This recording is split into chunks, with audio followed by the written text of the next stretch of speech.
Datangi restoran milik Mandra, Maya Estianty kaget lihat anaknya.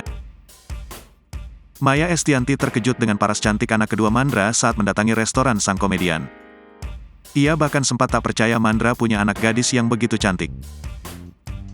Karenanya Maya sampai minta klarifikasi untuk memastikan jika gadis itu benar-benar anak kandung Mandra dan istrinya. Gadis itu lalu mengiyakan bahwa dirinya memang benar anak Mandra. Lebih lanjut, Mandra menjelaskan bahwa yang baru saja bertemu dengan Maya adalah anak keduanya. Secara fisik, memang jauh berbeda dengan Mandra, anak keduanya itu jauh lebih putih daripada sang ayah. Setelah itu, Mandra kembali memperkenalkan anak gadisnya yang lain. Dia adalah putri ketiga Mandra.